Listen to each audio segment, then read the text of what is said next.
There are two tiny bumps on your keyboard, and they control how fast you can type. Right now, place your fingers on your keyboard. Don't look, just feel. Move your index fingers slowly across the keys, and suddenly, you'll notice something strange. Two tiny bumps, one on the F key, one on the J key. They're small, barely noticeable. But once you feel them, you can't unfeel them. Now here's the question. Why are they there? Most people never think about it. They just exist on almost every keyboard in the world. Laptops, desktops, office keyboards, gaming setups, even keyboards you've never used before. And yet, those tiny bumps might be one of the most important design features ever created, because without them, typing as you know it would feel completely different. So what do these bumps actually do, and why only F and J? To understand that, we need to start with something you probably do every day, without even realizing how complex it really is. Think about how you type. You're probably not looking at every key. In fact, if you're like most people, you're barely looking at the keyboard at all. Your eyes are on the screen, your fingers just move, almost automatically. Letters appear, words form, sentences flow, it feels effortless.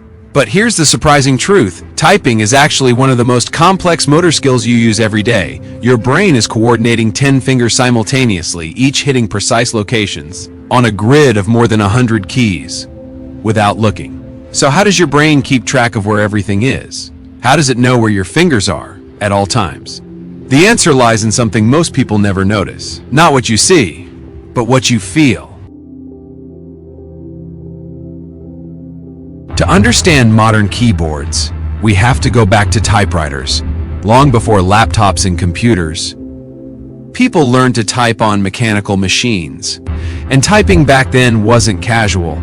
It was a trained skill. Schools taught something called touch typing. The goal was simple: type quickly, without ever looking at the keyboard. Students would sit in rows, hands positioned carefully, eyes forward, and they would practice for hours. But there was a problem. Without looking down, how do you know where your fingers are? How do you avoid getting lost? So designers introduced a simple idea. Give typists a way to feel their position. Not see it, feel it. And that's where the bumps were born. On a standard keyboard, there's a special row of keys. It's called the home row, A, S, D, F, and J, K, L. This is where your fingers are supposed to rest. From this position, your fingers can reach every other key: up, down, left, right, and then return back home. But there's a catch. If you lose your position, everything falls apart. Typing slows down, mistakes increase, your brain has to stop and look down, which breaks your flow. So designers needed a way to anchor your hands, and they chose two keys, F and J. Why those two? Because they sit exactly under your index fingers, the most active fingers in typing.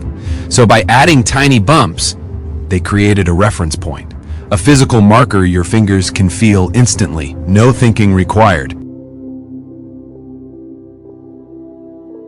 Here's where it gets interesting. The bumps don't guide your entire hand. They do something smarter. They guide just enough. The moment your fingers touch the bumps, your brain instantly knows, I'm in the right place. From there, everything else becomes relative. This is called tactile feedback. Your sense of touch is incredibly precise. In fact, your fingers can detect tiny differences in texture almost instantly, faster than your eyes can process visual information. So instead of relying on sight, keyboards rely on touch, and this creates a powerful effect. You can type in the dark, you can type without looking, you can type while thinking about something else, because your fingers always know where home is, all thanks to two tiny bumps. There's also a deeper psychological layer. When your brain doesn't have to think about finger placement, it frees up mental space. This is called cognitive offloading. Instead of focusing on how to type, you focus on what to type. Ideas flow faster. Thoughts become smoother. This is why experienced typists can write quickly without hesitation. Their brain isn't distracted by the keyboard. The bumps help create that effect. They remove uncertainty, and uncertainty is what slows people down. Without those bumps, your brain would constantly question, am I in the right place? That tiny doubt would break your rhythm. So the bumps don't just guide your fingers, they protect your flow state.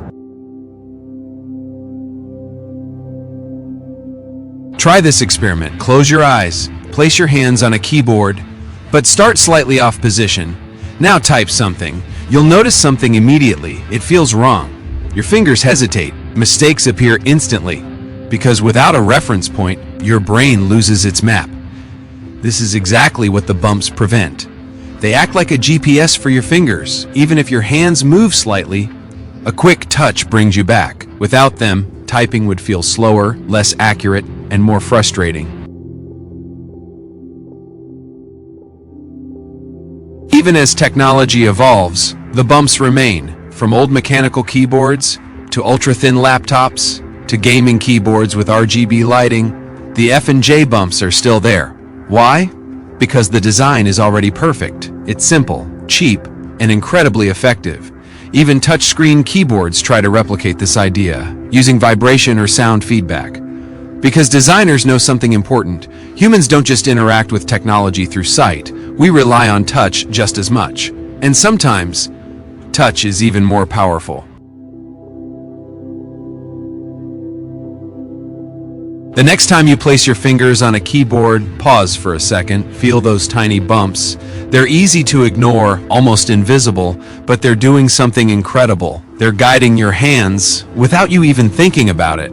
They're turning a complex task into something effortless. And they're a reminder of something powerful. The best designs aren't always the ones you notice. They're the ones you don't have to think about at all.